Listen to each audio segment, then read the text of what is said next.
Hello সকলকে স্বাগত আমার চ্যানেলে। আজ আমি তোমাদের সঙ্গে শেয়ার করতে চলেছি আমার হাতে বানানো একটা খুব স্পেশাল ডিআই, এই রেজিন লেটার কিচেন। আসলে এই কিচেনটি আমি বানিয়েছি আমার বোনের জন্মদিনের জন্য। দোকান থেকে কেনা উপহারের থেকে নিজের হাতে বানানো একটা ছোট জিনিসেও যে কতটা ভালোবাসা লুকিয়ে থাকে সেটা সত্যি ভাষায় বোঝানো যায় না। তাই আমি বোনের জন্মদিনের জন্য নিজের হাতেই উপহার তৈরি করছি। আমি তোমাদের সঙ্গে আগেই শেয়ার করেছি কিভাবে রেজিন ও হার্ডনারকে মিক্স করতে হয়, তাই আর এই ভিডিওতে বলছি না। তোমরা যারা যারা আগের ভিডিওটি দেখোনি অবশ্যই দেখে নিও, আমি এই ভিডিও নিচে ট্যাগ করে দেবো। আমি আগের ভিডিওতে শুধু কিচেন তৈরি করা দেখিয়েছিলাম, তাই আজ এই ভিডিওতে দেখাবো তোমরা কিভাবে লেটার কিচেন তৈরি করবে। সবার আগে অবশ্যই রেজিন ও হার্ডনারকে ভালোভাবে মিক্স করে নিতে হবে। তারপর সেই মিক্স করা রেজিন ও হার্ডনারের উপর আমি একটু হোয়াইট পাউডার কালার মিশিয়ে নিয়েছি। তারপর তোমরা দেখতেই পারছো আমি লেটার মোল্ডের উপর ঢেলে দিয়েছি। এইভাবে টি ও আর লেটারকে করে নিলাম। তারপর আরো রেজিনের উপর পিঙ্ক কালার পাউডার মিশিয়ে নিয়ে যে লেটারের উপর ঢেলে দিয়েছি। এবার কিছু ইউনিক ডিজাইন করার জন্য লেটারগুলির ওপর ফয়েল পেপার রেজিনের সঙ্গে মিশিয়ে ঢেলে দিলাম এবং আমি ভেতরে কিছু গ্লিটারও অ্যাড করেছি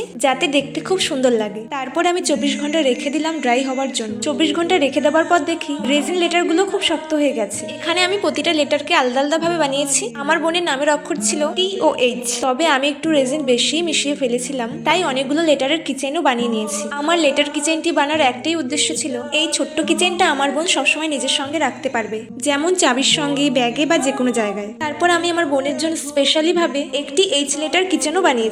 এরপর লেটারগুলোর ওপর কিচেনের রিংগুলো লাগিয়ে নিলাম। আচ্ছা, এবার দেখে বলো তো কোন লেটার কিচেনটি তোমাদের সব থেকে বেশি ভালো লাগলো। আর জানো তো একটা কথা আমি সবসময় বিশ্বাস করি, হ্যান্ডমেড গিফট মানে শুধু একটা জিনিস নয়, হ্যান্ডমেড গিফট মানে সময়, যত্ন আর ভালোবাসা। আজকের ভিডিওটি এতটুকুই, আবার দেখা হবে পরের ভিডিওতে। ততক্ষণ পর্যন্ত সবাই ভালো থেকো, সুস্থ থেকো। টাটা সকলকে।